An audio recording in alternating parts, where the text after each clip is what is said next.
खबर राजपुर की है, जहां व्यापारी की धोखाधड़ी को लेकर किसानों ने ज्ञापन दिया, क्योंकि व्यापारी कपास खरीदने के बाद भी किसानों को फसल का पैसा नहीं दे रहा और साथ ही किसानों को धमकी भी दे रहा। किसान आज अनुविभागीय अधिकारी कार्यालय पहुंचे, जहां व्यापारी द्वारा कपास खरीदने के संबंध में बातचीत हुई।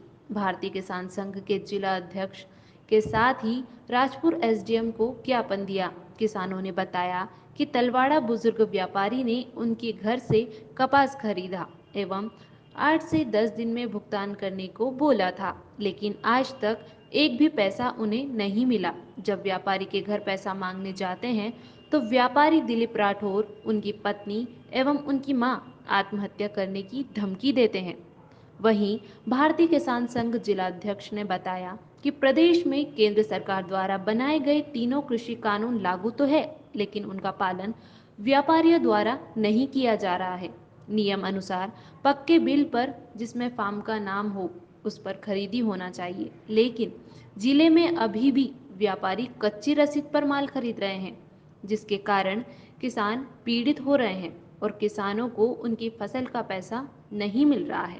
आज भारतीय किसान संघ और कुछ किसानों के साथ में यहाँ पर एक ज्ञापन मुझे दिया गया है, एक एप्लीकेशन के रूप में। उन्होंने दर्शाया है कि 5 किसान ऐसे हैं जो एक तलवाड़ा के व्यापारी को उसमें कच्ची पर्ची पर माल बेचने का बताया गया है और माल उन्होंने बेचा है और बेचने के बाद जो पैसा बना है और पैसे लेने गए तो आनाकानी करने की बात सामने आई है। उनको कुल मिला के पैसे नहीं मिले हैं जो अपना उपज बेची है उसके तारतम्य में। तो जैसे नवीन संशोधन अनुसार जो हमें अधिकार प्राप्त हुए हैं उसमें प्रविधित प्रकरण दर्ज करके संबंधित को सूचना पत्र जारी करके आउट करेंगे और उसके बाद में पैसे दिलवाएंगे और अगर नहीं देता है तो विधिवत कार्रवाई करते हुए उनकी चलाचल संपत्ति कुर्क करके और उसमें फिर पैसे दिलवाने की कार्रवाई करेंगे। मनसाराम पंचोले, भारतीय किसान संघ जिला अध्यक्ष बड़वानी। क्या घटना है? घटना ये घटी भाई साहब कि हमारे कुछ किसानों ने कपास एक व्यापारी को दिया था। वो व्यापारी कपास तुड़वाने के बाद भी आप 2 महीने बीत जाने के बाद में आप पैसे देने में आनाकानी कर रहा है और पैसे ना देने का किसान उसके घर पे जाते हैं तो उसकी पत्नी और उसकी माँ भी झगड़ा करती है और खुद किसान व्यापारी जो है वो किसानों को ये धमकी देता है कि मैं सुसाइड कर लूँगा, आपके नाम से सुसाइड नोट छोड़ के जाऊँगा। और उसकी माता बहनें भी यही कहती है। और अब पैसे की आनाकानी करने के बाद आज हमने एसडीएम महोदय को आवेदन दिया है, जो 3 कानून पारित किए थे सरकार ने। तो कई व्यापारी ऐसे हैं जो मतलब जिले में खरीदी कर रहे हैं, कच्चे बिलों पे ही पर्ची पे ही कर रहे हैं। अब 3 नए कानून आने के बाद उनमें बिल बुक के ऊपर खरीदी करना, फर्म का नाम भी होना चाहिए और पक्की बिल बुक के ऊपर खरीदी करना चाहिए। ऐसा पर अभी जिले में ऐसा कहीं तक नज़र नहीं आ रहा है कि बिल बुक पे खरीदी हो रही है व्यापारियों द्वारा।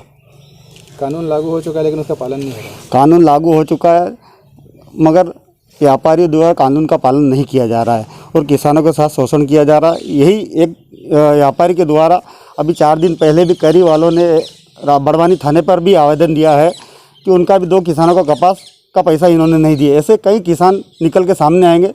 जन चर्चा के दौरान पता चला कि 78 लाख रुपए की खरीदी कर ये कपास भागने की फिराक में ये व्यापारी। कितने किसानों का? कई किसान ऐसे इनके पैसे रुके हुए हैं। आज ये 6 किसान मेरे पास आए तो इनको लेके मैं यहाँ आया था एसडीएम कार्यालय। क्या नाम है आपका? रमेश मुखर्जी नाम है। किस लिए आए थे एसडीएम? ये कपास के लिए आए थे। दिलीप राठौर को कपास दिया हमने, 1.5-2 महीने हो गए करीब। उसने कहा था कि 8-10 रोज में खाते में पैसे डलवा देंगे। तो मैंने पंजीयन की फ़ोटोकॉपी और भौतिक फ़ोटोकॉपी और खाता नंबर दिया था उसको। तो उसके बाद में पैसे मांगने गए, भाई खाते में डाला कि नहीं डाला? तो बोले कि अभी पैसे नहीं है, पैसे आएंगे फिर डाल देंगे। तो उसके बाद भी नहीं डाला, महिलाओं को भी भेजा और फिर मैं गया था एक रोज़ तो उसकी माताजी ने कहा कि अगले साल पैसे देंगे, अभी नहीं मिलेंगे।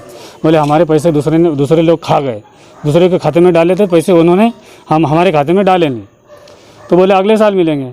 क्योंकि ऐसे कैसे अगले साल मिलेंगे? 8-10 रोज का कहा था। उसके बाद में और गया मैं 4-6 रोज बाद में, तो पत्नी बोलती है कि तुम ज़्यादा ये करोगे तो हम आत्महत्या कर लेंगे। ऐसी पेनी खबरों पर हम रखते हैं नजर, तो देखते रहिए अखबार जगत।